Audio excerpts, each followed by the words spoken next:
Good evening, everybody, and thank you for joining us. I'm very honored to be here and to introduce you to the first, actually to the second event of the year, and the first in San Francisco from BAIA. For those who don't know me, my name is Serena, and I've been with BAIA for the last 6 years, almost 7 years.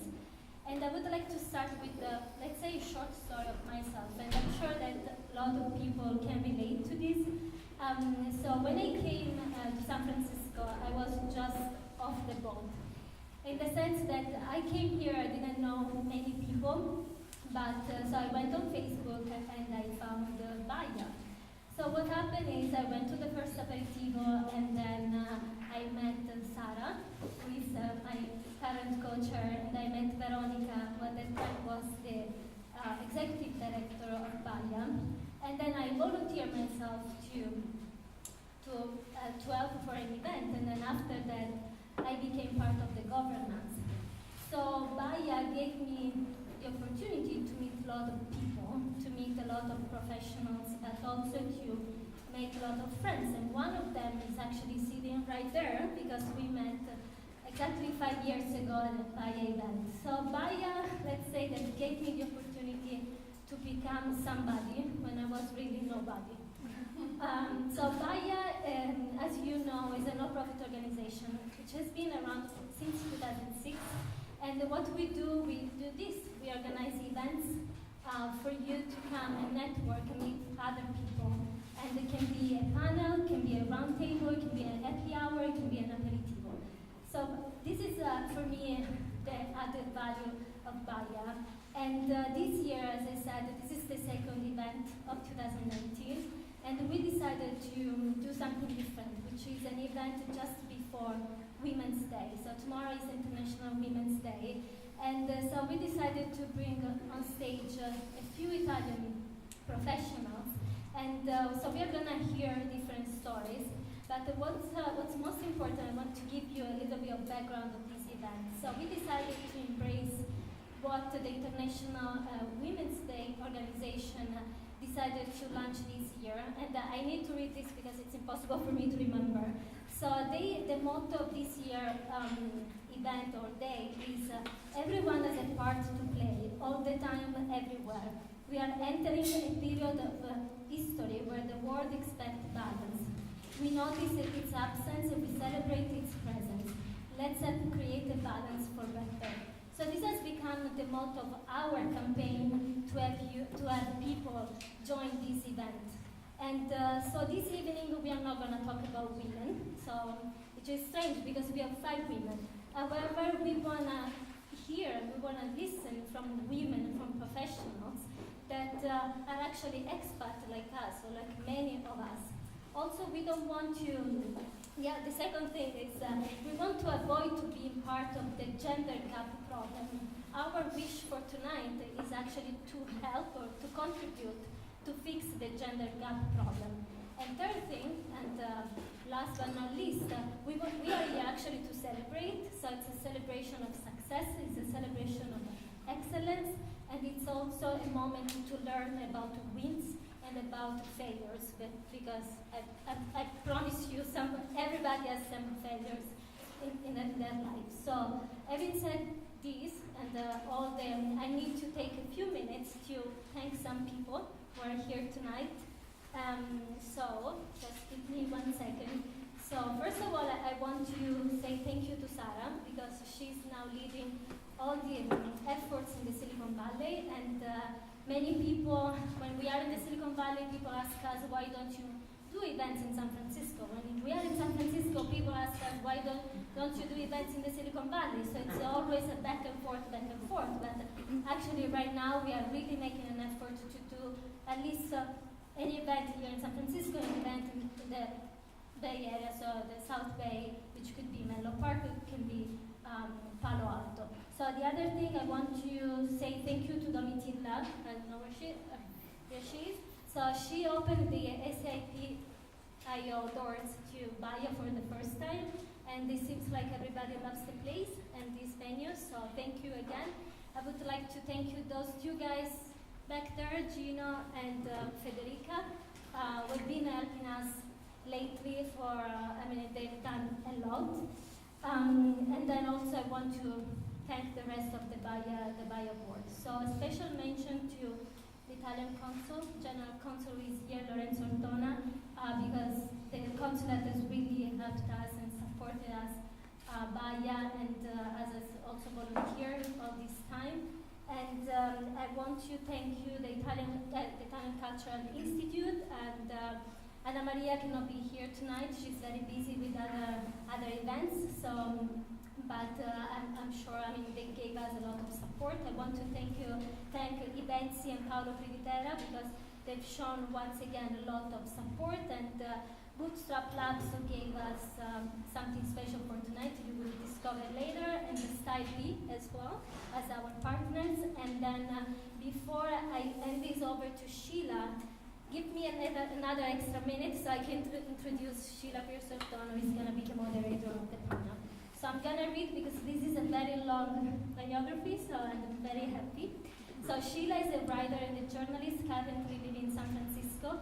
Her work has appeared in the Financial Times, the Washington Post, the Huffington Post Italia, Vogue Italia, and Interior Design. Beyond her home state of New York and her adopted country of Italy, she lived in Belgium and in Israel. Married to an Italian and the mother of 2 children, she's working on a memoir that she hopes to complete once her kids grow up. So please put your hands together and welcome this. Thank you, Serena, for that kind introduction and for giving me the opportunity to bridge America and Italy tonight. Thank you to all the volunteers of BAIA, the board, the members of the board, and Domitilla for opening up her second home, presumably, in this beautiful space we're in right now. I'm honored to be here tonight on the eve of International Women's Day at a sold-out event dedicated to promoting one of my favorite topics, women. Sorry, I know I'm not really supposed to talk about women, but I think it'll come up tonight inevitably. I'm especially humbled to be moderating this panel because the very first event I attended in San Francisco when I moved here 2.5 years ago was actually a BAIA event. Coming from Rome, I was struck by this extremely vibrant and dynamic group of curious thinkers, open-minded learners, and energetic entrepreneurs. So it's wonderful to see all of you here tonight. We have a dynamite panel of women in front of us from a variety of different sectors in San Francisco and the Bay Area. We have an astrophysicist, an architect, a CEO of a successful startup, a software engineer, and a director of an innovation hub. You are all here because you are leaders in your field. You have trailblazed a particular path. You straddle a past and a present between Italy and America.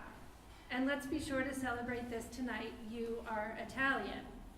I emphasize the Italian bit because that is our common denominator tonight. And personally, I'm interested in hearing how all of you maintain your Italian identity and culture now that you live and work in America. You all have something else in common, which I know because I've spent time talking to all of you individually before tonight. You are all extremely modest. Tonight, I don't want modesty. I want honesty.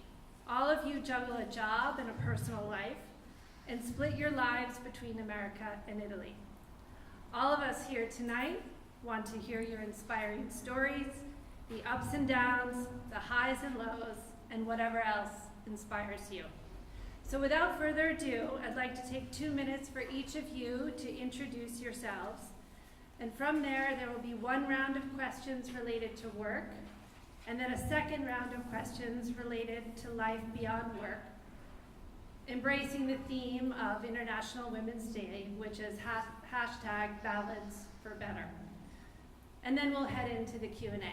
So, Anna, seated all the way here at the end, I'd love for you to begin. Could you please briefly share your background, where you come from in Italy, your education, how long you've been working in America, what brought you here, and what keeps you here?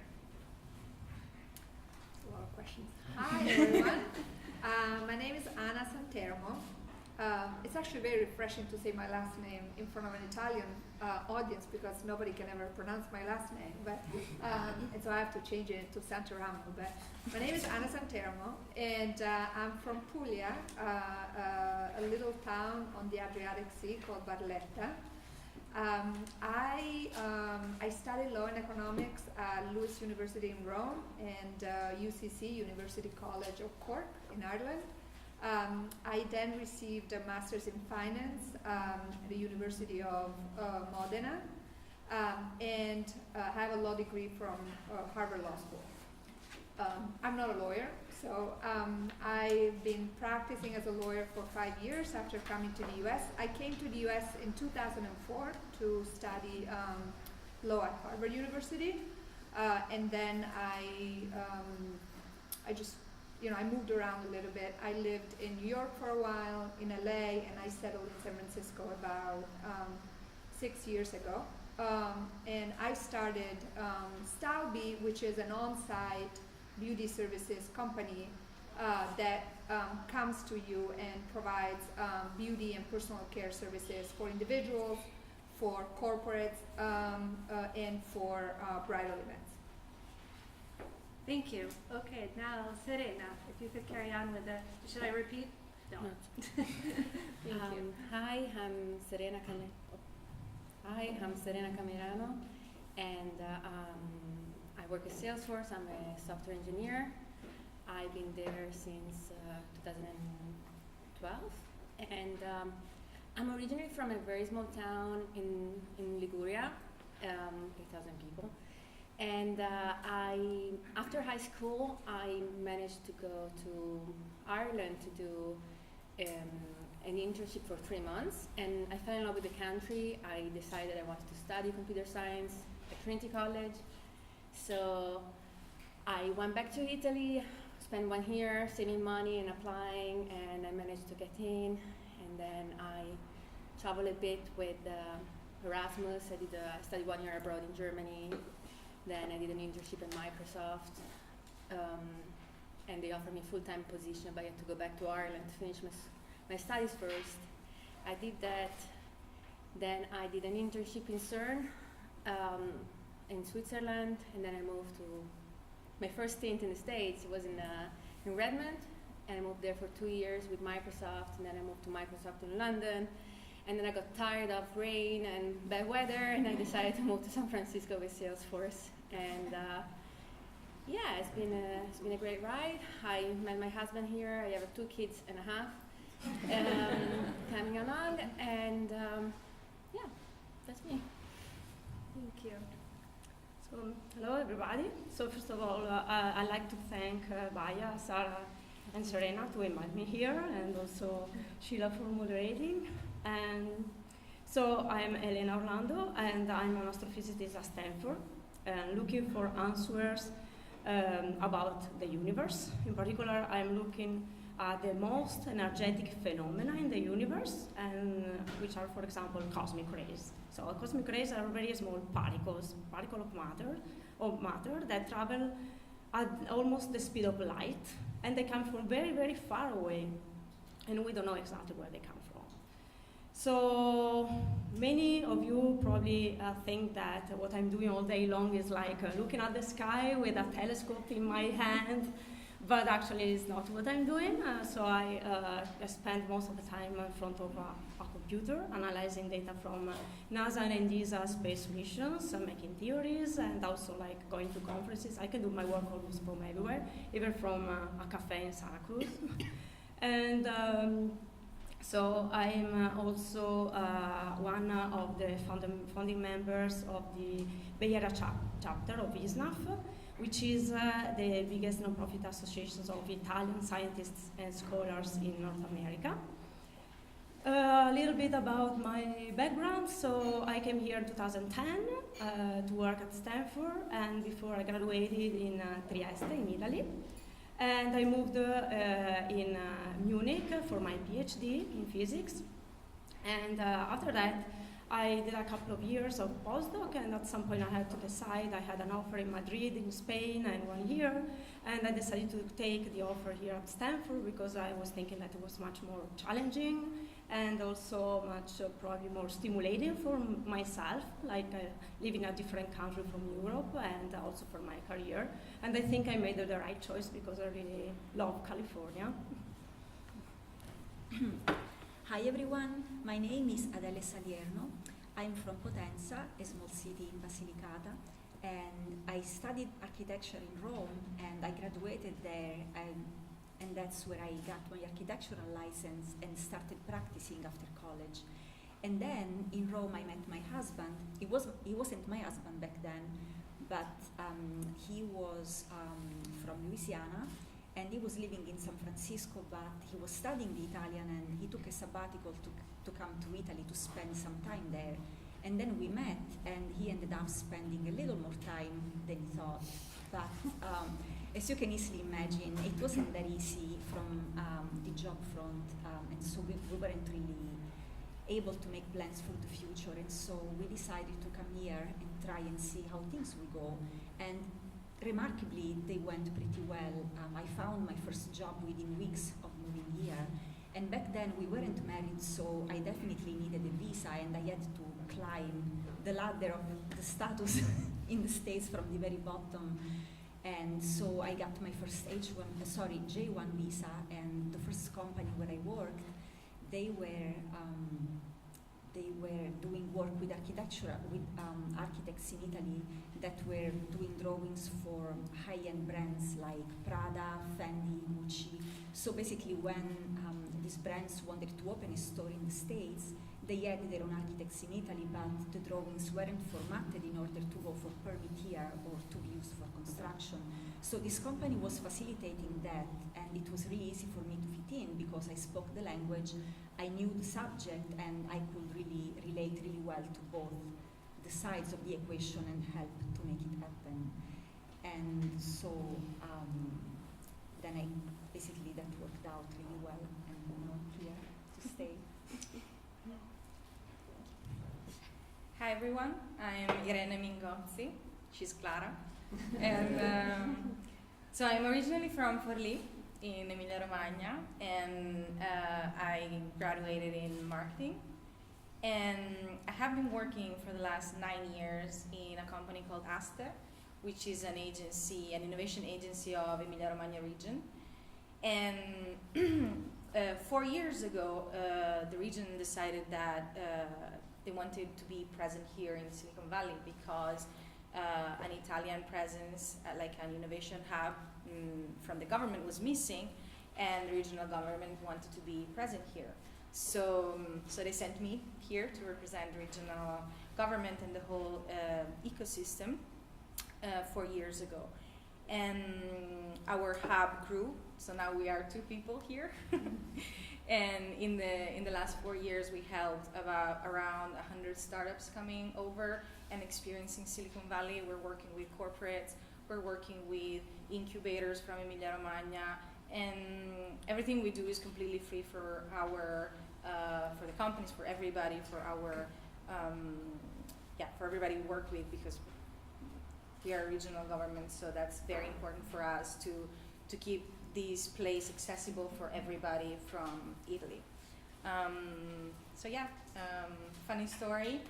When I moved here 4 years ago for my project, my husband was moved here as well from his company 3 days after me, on a completely different story and completely different journey. So that was amazing, and we're still here together, and now we're gonna be 3. So that's the story. That's wonderful. I think we'll move on now to our first round of questions, and it's back to you, Anna, and I'm wondering if you could share with us a challenge you faced as you were launching your startup Style B, and what you learned from it. And how have you maintained your resilience during challenging moments? Okay. Okay, so the main challenge, I mean, the whole experience was a challenge. Usually, when people start companies, a classic story that you will hear, at least here in Silicon Valley, is somebody moves here, start working for a tech company, they work there for 2 or 3 years, they make connections, they network, they meet engineers, they meet designers, they meet marketing, growth people, and then they get the bag of entrepreneurship, and they decide to start a company. And by that time, essentially, they have a network they can rely on. I did exactly the opposite of this. I was a lawyer working for a U.S. law firm, Scott & Arts, and after 5 years, I was quite bored. I hated waking up in the morning and going to the office, and the only thing that really kept me on the job was the money. And so after a while, I was just like, okay, I'm done with this. And I knew a lot of people were starting companies, and I very naively decided, okay, I'm going to start one company too. The reality is that I had no clue of what it takes to start a company. I didn't know any engineer. I didn't know any designer. I didn't know any UX person. I didn't know anyone. I didn't even know what I didn't know. And that was crazy in retrospect. I always say, it's a miracle that my company is still around, because there's just so many things that I didn't know. And most importantly, I didn't have any network. I didn't have any safety net. I just didn't know who to ask for advice. I didn't know anyone. And so there was a lot of challenges of just really figuring it out and understanding, how do I do this? What do I need to get done in order to start this company? I simply had an idea. I had validated it, talking to a lot of different people.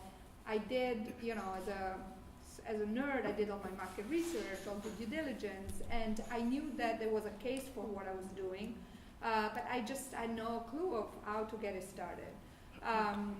Obviously there's been a number of, I would say, a lot of failures, a lot of successes. Even the fact that we're still around and thriving, I guess it's a really big success. How did I sort of keep going? I think partially, a lot of people say that, but it's not meant to be tried. A little bit of it at the beginning, just being naive.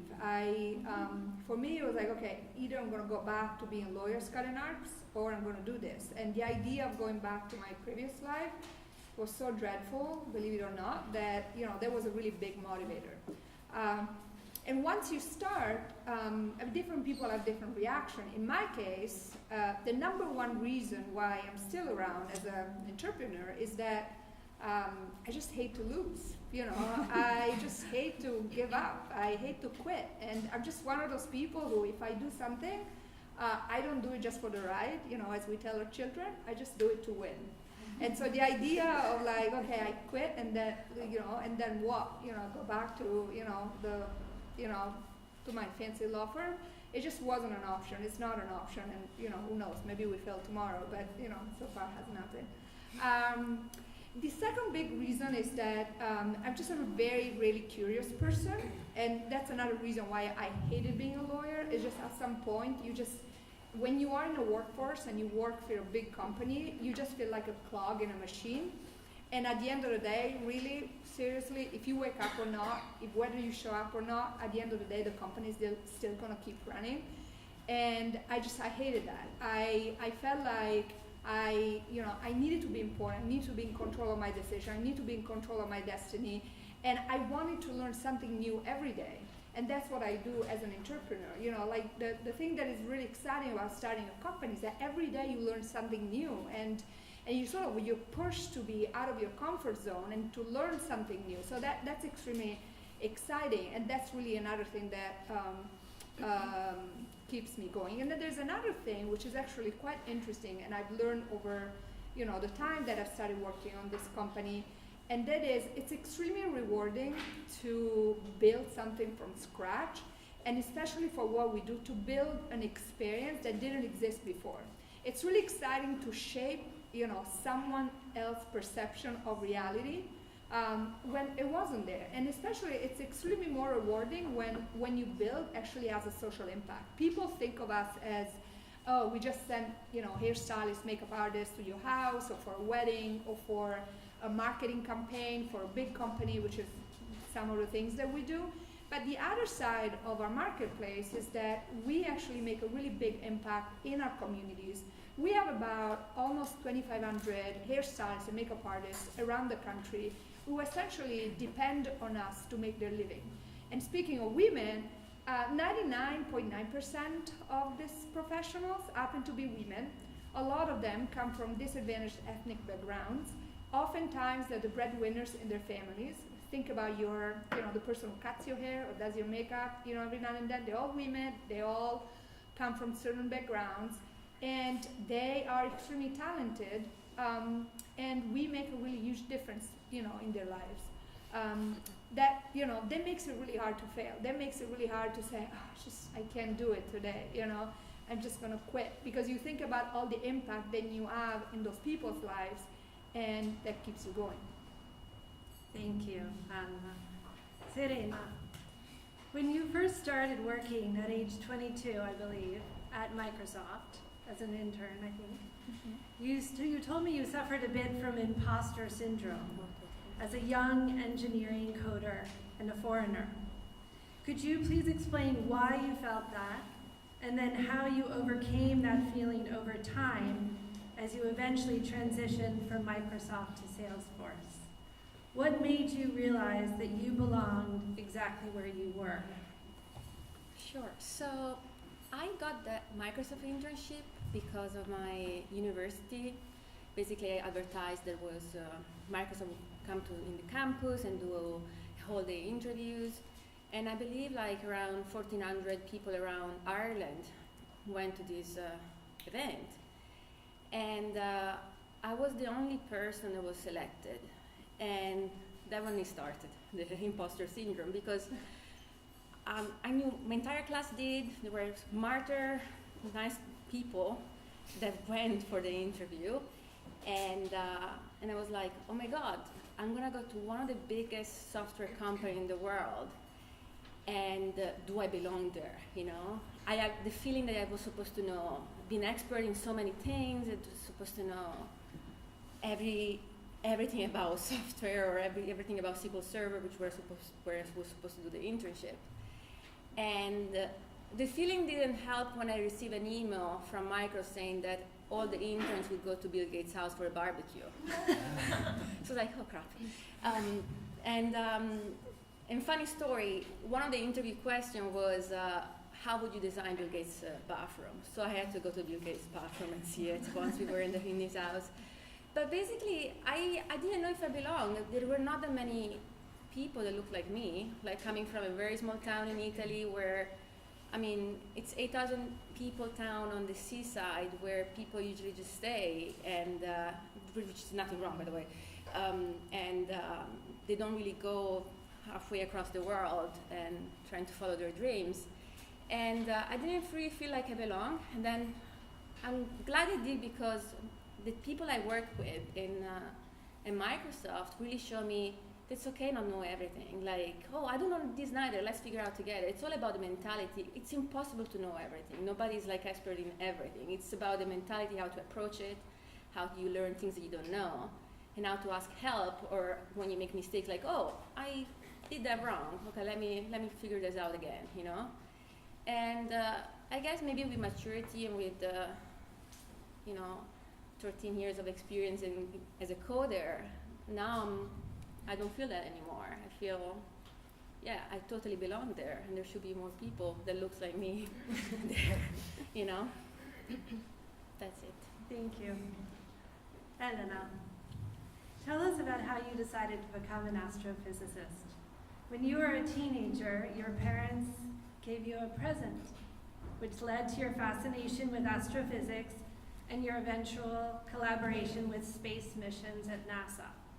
Tell us about that special gift you received and how it contributed to your interest in pursuing science and the idea of discovering the unknown. So that's very fun.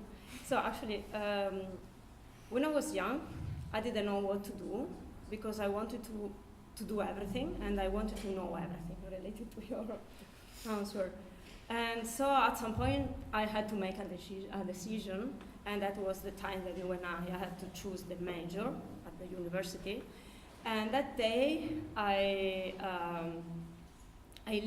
left home with the idea of enrolling the business study, in business studies. And I came home that I was enrolled in psychology. So I had completely no idea of what to do of my life. And so in the 2 years of psychology, I found myself by reading books and looking at documentaries about astrophysics. And so you are referring to a particular event of a gift that I received from my parents that changed almost my life. And so that morning, I still remember, so they gave me a telescope. And so I opened this box and I was so excited, and then I was I couldn't wait for the night to come, to use it, to try the telescope. So I had dinner, and then after dinner I said, okay, I said, now I can do it, I can use it. So I went outside in my garden, I built it up this telescope, and I started looking at the sky, pointing around, and saw the moon. I was like, oh wow, the moon is so shy, so fantastic and nice. And then I was looking around at the sky and trying to find some planets, and at some point something just like kept my attention. It was something like a light. It was blinking, going like aside, right to left. I was saying, what's that?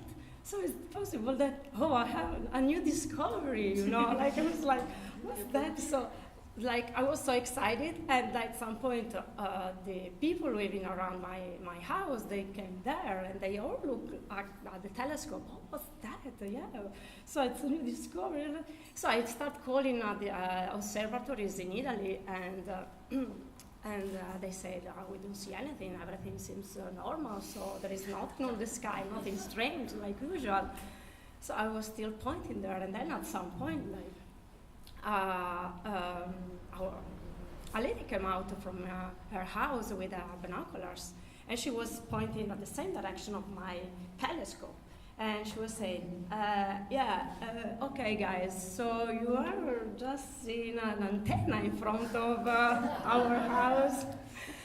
And okay, so I have a point for that. So it's not that I like to make a fool of myself, but is that the time I felt really sort of passion, I was really excited about discovering something about the universe, about making new discoveries, making new, investigating and knowing what's going on, what is there. And that I really knew at that point that this is what I wanted to do it for the rest of my life. Thank you very much. Adele, what Italian attributes do you feel you bring to an American firm? How has your Italian degree in architecture shaped you and made you a different architect from others? So that's a tough one. So architecture, going to school to a public architectural school in Italy is not really easy. I went to La Sapienza, which was pretty crowded when I went. Yes, there was an entry test, but still we were about 2,000 the year we started. And so we really had to work hard to show our work, to show our value. And so that definitely taught me resiliency, and that was one thing that I learned. And then another thing was that we really had to study lots and lots of theory. Even when we had studio exam, which was like progettazione, which is when you actually get to go on the site and have an idea for a building and then make the project.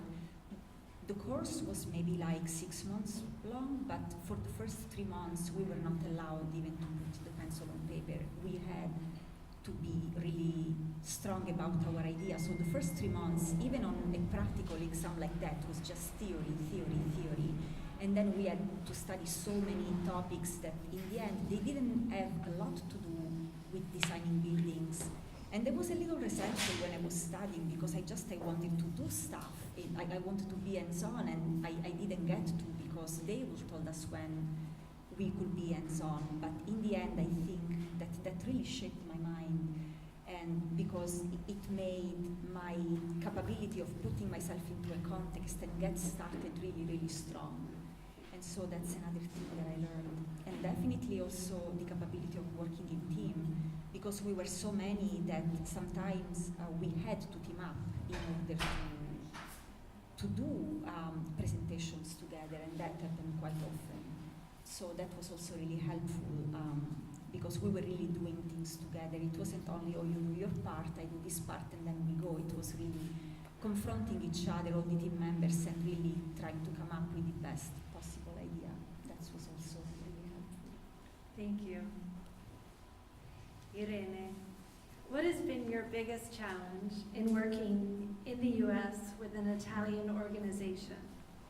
What is your secret to making things happen between America and Italy?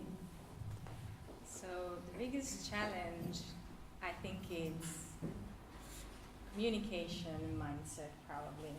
I have to say that we have an additional challenge, which is the fact that we work with a government in Italy, and in the US we work with usually private organizations. So not only Italy, US, but also government, well, public-private. So we have several levels of complexity. But I have to say that in the beginning it was a bit hard because the mindsets are completely different. Not only the Italian one, but also the public one. So it was very hard for me to be in the middle of these two sides, so to have to translate everything, not just the language, of course, but like the whole way of doing things, the way of seeing things, the way of moving forward, the timings. But at some point, I think what really mattered was the mission that we had. So the mission that we had as a government was to actually make things better for everybody. So we didn't have like a personal gain from that. It was more like the idea of making a territory better, of bringing Italy forward, and our partners here understood that from the beginning, and they felt that mission as well. So everything was much easier because we were all working towards the same goal, the same mission. So at the end, all the little problems like contracts or tenders or everything that could be a bit challenging, at the end were just in the background, because the main goal that the whole team had in both places, in Italy and the US, was to make things better for this connection. So it's working pretty well, I have to say. At the end, after 4 years, the collaboration between the two sides has been amazing, and I couldn't have seen this coming before. But I think the mission is the real game changer here. Wonderful. It's fascinating to hear about all these different sectors. And I'd like to move on now to the second round of questions, which, as I explained earlier, are a little more personal, and they're related to life beyond work. Anna, you are the mother of 3 children, including a set of 4-month-old twins and a 9-year-old. How have you managed to find a life balance between work and family? What is it about the American workforce that has enabled you to find this balance? So, number one, there's no work-life balance. It's a mess every day, every hour of the day. You're always, I think as women in particular, we're being pulled in too many different directions. At any given point during the day, we're mothers, we're wives, which is, also like a pretty good job, and we are workers as well. So it's, it's just understanding that, perfection is an imperfection, and that's the way it is. But I have to say, working in the U.S. is and running your own business, there's a lot of one of the benefits of doing that is that it's very flexible. And so the idea of, in some cases of, working remotely or, just arranging your schedule is, I perceive it, I see it as a luxury that I think in many cases wouldn't be possible in Italy, and wouldn't be possible if you work for, a large organization on top of all the other disadvantages that has. And so that's, it makes it all more manageable. But I mean, there's no perfect, life. And then the other thing, which, I think it's very important to keep it real. I wouldn't be able to do what I do without someone who's helping me at home. I think a lot of times people, they sort of neglect to mention this part, but I think working women, they do what they do and they can do it well only because they have someone at home and they can rely. And so right now my two little ones, they were born 4 months ago, they are with a babysitter who lives with us. And I would be giving myself too much credit if I didn't mention, that she's there with them right now and she's doing a great job and we trust her. And but that's all a part of the trade-offs that we need to accept as working mothers. And that's, that's the beauty of it. Thank you for your honesty. Serena, could you share with us your experience in finding balance between work and your personal life at Salesforce? What brought on your urgency to find this balance, and how did you go about accomplishing that? Sure. So, first of all, I find balance, like you said. We have a live-in au pair because, my husband is Dutch. He works his own startup. I work at Salesforce, and we have no family because there's no family around here. So she's been tremendously helpful. Also, my husband, he does really truly do 50 or even more of the work. Moreover, now that I'm pregnant and I fall asleep at 7 p.m. on the couch, and he's truly cooks, clean, put the kids to bed when I'm passed out on the couch, which, and You're lucky. Because I'm pregnant, right? I mean, he's Dutch. He's great.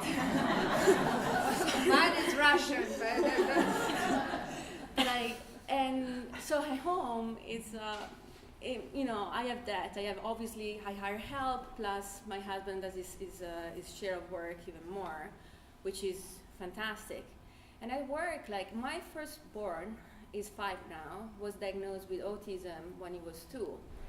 And to say that the last few years has been challenging is an understatement. And I was basically trying to do 100% working, 100% mom, and managing 38 hours of therapy, and trying to figure out the system, what my son needs, and how to get that. And I was running on fumes, and my mental health was deteriorating. So I talked to my boss, which I said, I don't know for how long I can do this without falling apart.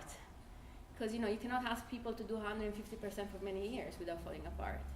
And he told me, Serena, I want you to be here, so, if it's 4 days of Serena instead of 5, 3 days of Serena instead of 5, you're gonna make this work. And he was a great ally because he basically pitched the idea to the VP. We did a trial of 6 months, so I could work 4 days a week. And I even got promoted in this trial. So, to be honest, I was more productive because instead of Salesforce is a great company, you can, as flexible as you want, you can take an hour there to do, whatever appointments, but you still need to finish your job. So, at the end of the day, you will still make the work. So, and in that time when I did the trial, so many women, mostly women, contacted me and said oh my God, how did you get that? And the things that I'm still working on, because for me it's one-off. I'm still working part-time 4 days a week now because it worked. To me, I kind of making myself a mission. Life happens to everyone. I mean, for me it was autism. but people get sick, their loved one gets sick, or something else happened to their life. And why do you just make people to become desperate that they know they're gonna ask their boss, like, either, you know, get some sort of a like part-time solution, or I'm quitting? I don't think it's very right. Like, I think it's a lose-lose situation for the company, which basically let go like the employees. They're like, I know the code of Salesforce for 20 years ago. I've been debugging it like for many, many hours. I mean, I'm replaceable. Everybody's replaceable, don't take me wrong. But, you know, there is all this knowledge. It will be gone if I'm gone, and it will take a while. Plus, usually people come back after a few years. It will take some time to, you know, learn and go back to the workforce. So I really would like, which is very anti-Silicon Valley, by the way, part-time position for the people they want, because I think it's just fair. And, you know, I'm forever grateful to my boss. He could make my life miserable. Instead, he stepped up and he did it, you know. It's amazing. I'm extremely loyal to my company, to him, because of that as well.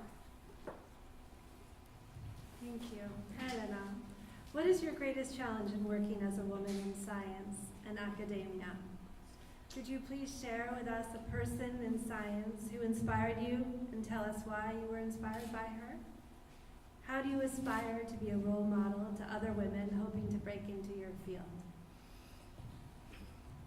This is a very tough question.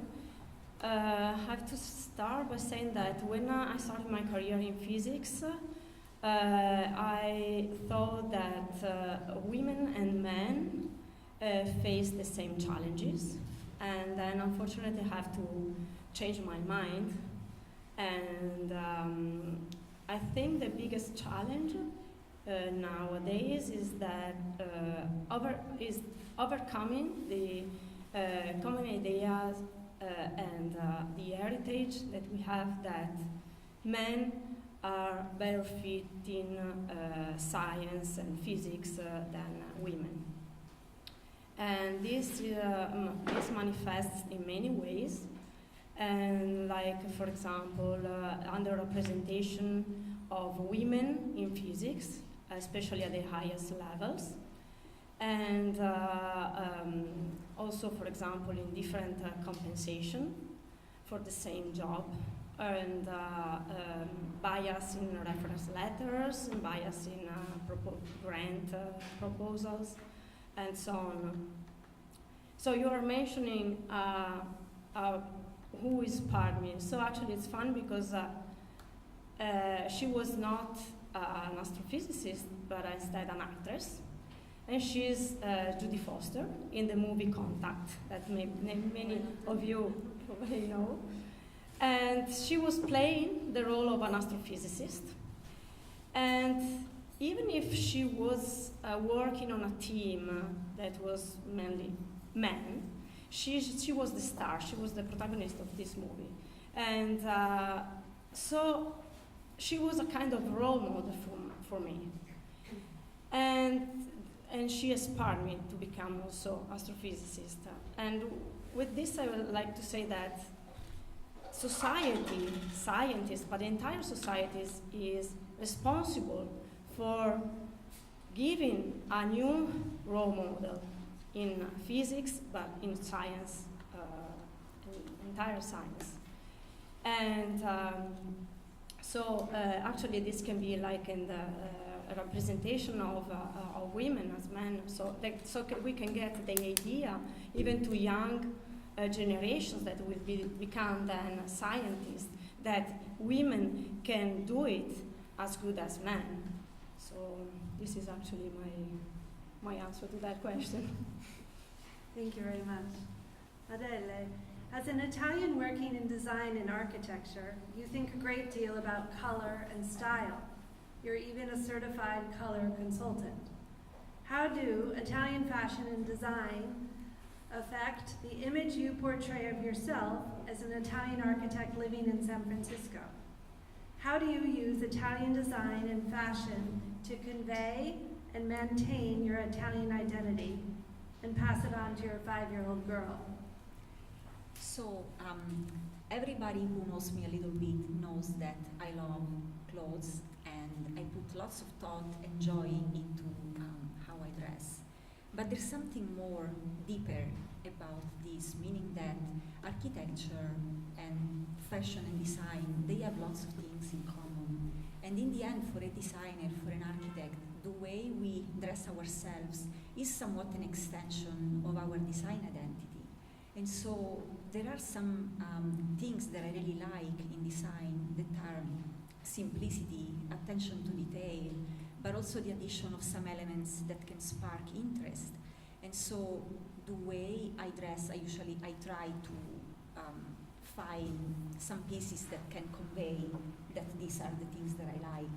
And as a matter of coincidence, or maybe not, all these pieces seem to come from Italian designers. And I think there is a reason why, because historically, Italian design is famous for blending form and function with a touch of irony. And this especially applies to everyday objects and also to clothing that is not too expensive, because good design is always available. I mean, you can find any good design, but there is a price tag for that. But the beauty of Italian design is that you can find it in the everyday life. And so that's why I really like it, and I try to teach to my daughter to pay attention to certain things, and it's not really more about trying to push a particular style or to say it's good to dress this way or it's not good to dress this other way. It's more about teaching, why does mommy like that? What's so special about this piece? Why do we pick this one instead of that one? And so it's about trying to teach her the thinking behind. And actually, something is coming to my mind. I was out to dinner with her yesterday, and we were in a place where there was a countertop, but there weren't any hooks for the purse. And I had just gone to pick her up from school, and I had like 3 bags, 2 umbrellas, like lots and lots of things. And I really wanted to hang my bag somewhere. And so luckily I had this, which is a gift that a cousin gave me some time ago, and it's a little cat, but the tail is actually meant to hold the purse. So you can put it like that and you can hold the purse, and it actually does the job. And so I had it with me, and I showed it to her, and I said, see how cute this is. This is a little kitty, but look how funny the tail is. You know, the tail actually has a function. And so I was explaining that, and she kind of had a blast. And the other way I'm trying to keep my Italian identity is also trying to be connected with what's happening with the design in Italy. Sometimes I honestly feel like we are a little bit cast away here. There are things happening on the East Coast, but it's almost like the design stops there, and then here only a few things trickle, but not really everything. And so this year I decided to go to the Salone del Mobile, and that's a first. Because when I was in Italy, it was around the corner, so I never went because it was there, so why do I need it to go? And then I came here and it was too far away, so why do I need it to go? But then I'm realizing that I'm really losing touch and I don't want that to happen. So I'm taking actions to be more active in maintaining that connection. Thank you so much. And Irene, what do you find to be the most rewarding aspect of your job? And what change would you like to see happening in your field in the future?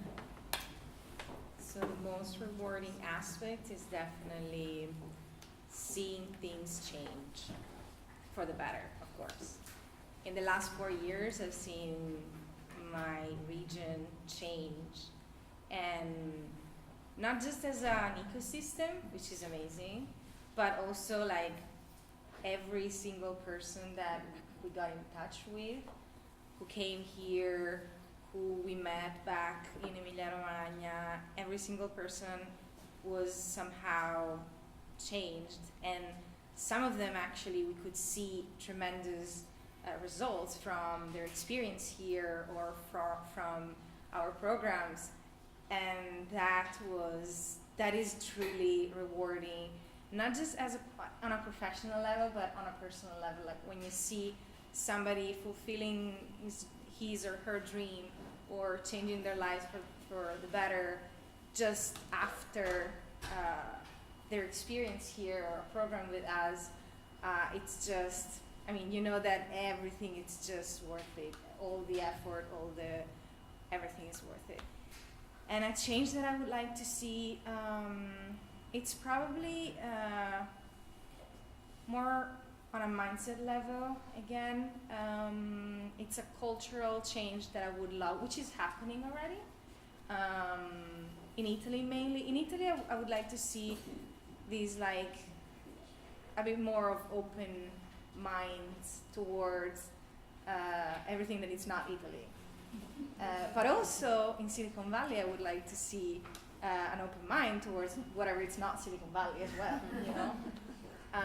But I see it happening, and I like that I'm in between these two worlds, and I make that happen a bit. So that's very rewarding. Well, I don't know about all of you, but I'm impressed with this group. We've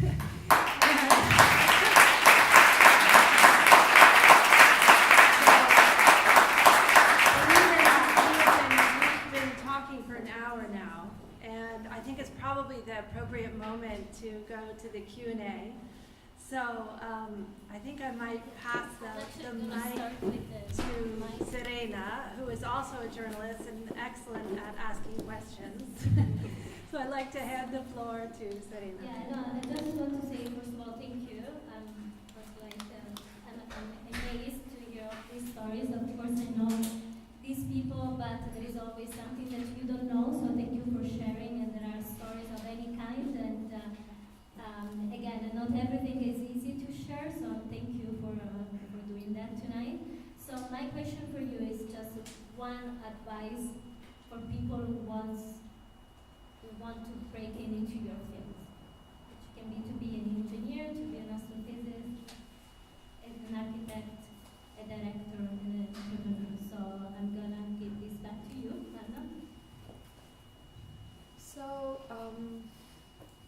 I would say that network is the most important thing. So if you are, if you have an idea and you want to actively execute on that, I would say instead of doing what I did, which is just jumping into it and just try to make it happen, is try to give yourself a little bit of slack and try to meet people first who you think might be helpful, or people who just might be gracious enough. This is another thing of living in the US. People are very special in San Francisco, very gracious with their time. They, everyone is pretty much available to sit down for a coffee with you, and you can pick their brain and ask questions and learn, and slowly really build a network of mentors, advisors, people that you can just sort of brainstorm with, and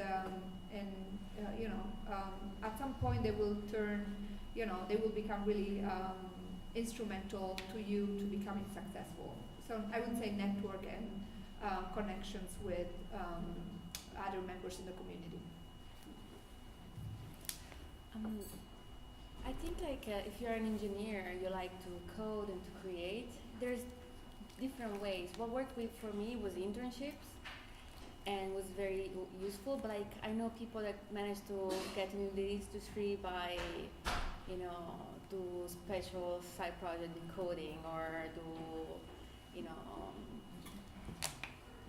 just open source coding, and go to conferences, being active in the community of your interesting is.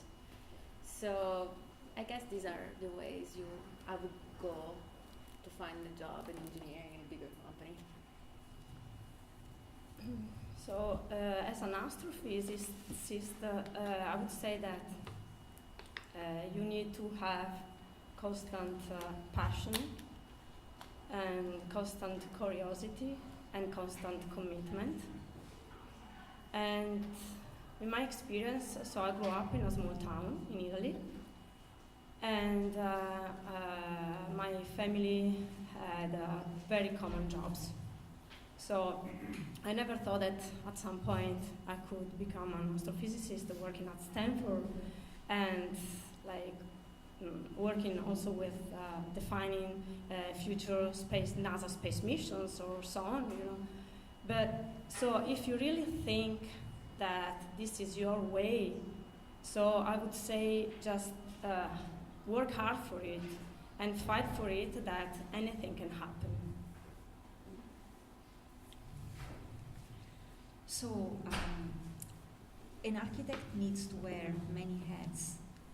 What an architect can do is very broad, and it's unbelievable what actually is expected from an architect.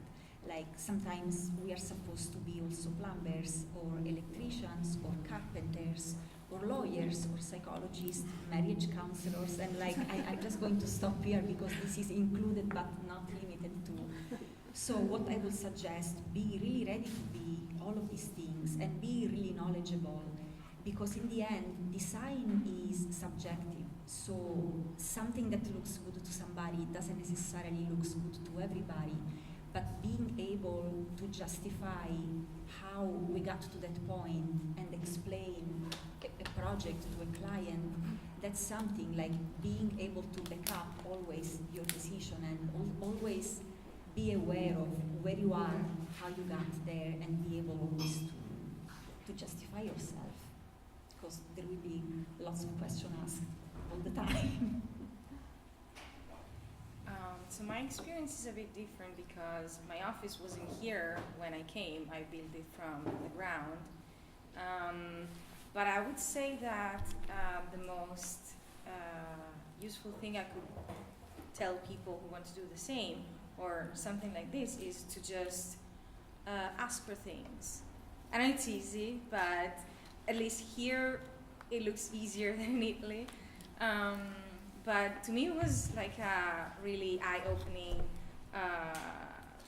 thing, like that I could actually dream about something or think about something or plan something and then just talk about it and ask for it, and then things could actually happen.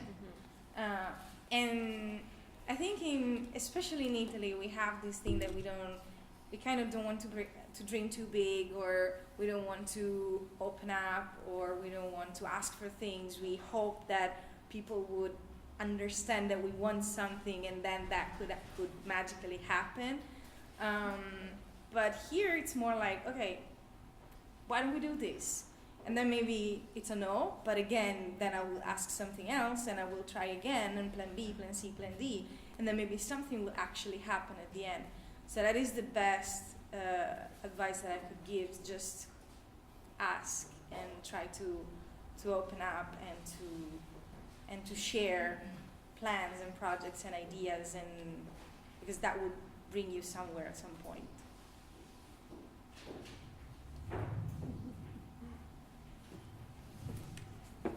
And are there any questions that we have in the audience? Is there anyone who has a burning question for any of these wonderful women?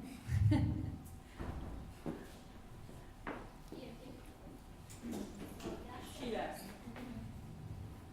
Actually, I don't have a question, but I would like to share some words of wisdom. They are not mine. They are from Sharon Bozeman, the CEO of ASTIC. This is the organization supporting women entrepreneurs in a high-growth industry. And she I just went to a presentation, and at the end of the presentation, she suggested a call for action. And I want to share this with all the women here tonight. And the first thing that she suggested is to support each other. The second thing that she suggested is do business with each other. And the third thing she suggested is be strategic in your action every day. And I just want to say this call of action is really important for all women here, and really to help women that have already progressed a lot, but still have a long way to go, and helping each other is the best way. Thank you, Grazia. Well, I think we've all seen that tonight in this wonderful blend of women from different sectors, many of whom were meeting each other for the first time tonight. And in a very brief amount of time, there was an instant camaraderie that was formed between this small group. And so I'm hopeful that the very messages that you've just recited to us are certainly present here in this room and will be carried forward.